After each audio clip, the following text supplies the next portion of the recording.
According to one theory, mayonnaise originated in the town of Mahon in Spain, where it was known as salsa mayonnaise. Mayonnaise makes sandwiches zestier, turns canned tuna into tuna salad, hard-boiled eggs into egg salad, and is a creamy dip for French fries Belgian style. Mayonnaise recipes vary, but all have eggs and oil as the main ingredients. The eggs can be all yolks, all whites, or a combination of both. At this mayonnaise factory, the raw eggs arrive in liquid form by tanker truck. They've been pasteurized to kill off salmonella and other common bacteria. The egg supplier has also cleaned and sealed the tank valve, an additional food safety precaution. A worker clamps a sanitary evacuation hose to the tank, then with a few blows of a mallet, releases the valve. A pump draws the eggs through the hose into a refrigerated receiving tank. The second main ingredient, soybean oil, arrives by a railway tanker car. Like all bulk ingredient deliveries, for food safety, the tank is sealed at the supplier to ensure it isn't opened prior to arrival here. A pumping system transfers the oil to a large holding tank. Meanwhile, factory workers weigh out the ingredients that make up this company's secret blend of spices. Next, they mix this spice blend with white vinegar, cider vinegar, and salt. Then they add liquid natural flavors. They pour this mixture into a large tank of room temperature water, producing what they call a slurry.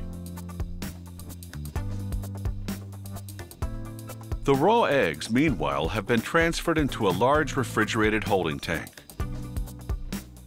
So now there are 3 holding tanks at the ready: a slurry tank, an egg tank, and an oil tank. A computerized proportioning system extracts the required amount from each tank and sends it to a mixing vessel. A couple of minutes of mixing at high agitation merges the eggs, oil, and slurry into tangy, creamy mayonnaise.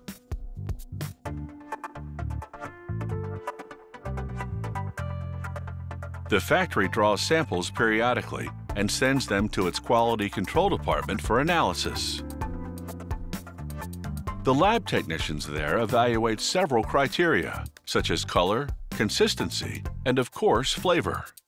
In this test, for example, they mixed the mayo with phenolphthalein, a pH level indicator, and deionized water to check the acidity level.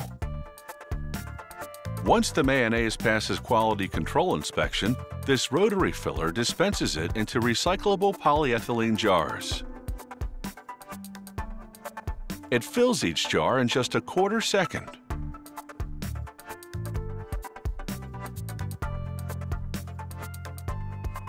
The next machine twists on a plastic cap.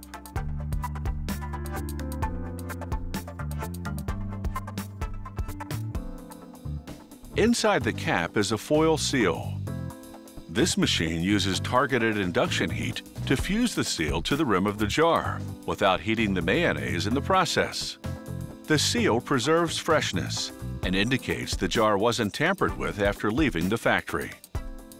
The labeling machine glues on one end of the label, spins the jar to wrap the label around, then glues down the other end.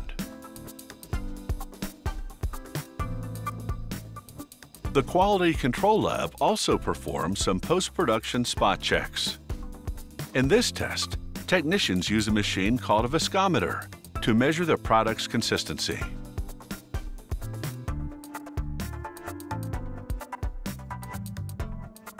The factory also packages its mayo into single-serving pouches.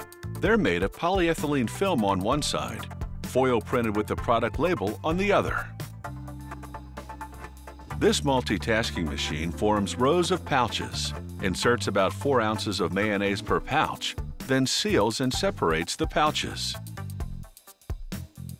These pouches are shipped to ready-made sandwich vendors and fast food restaurants, whose customers need mayo on the go.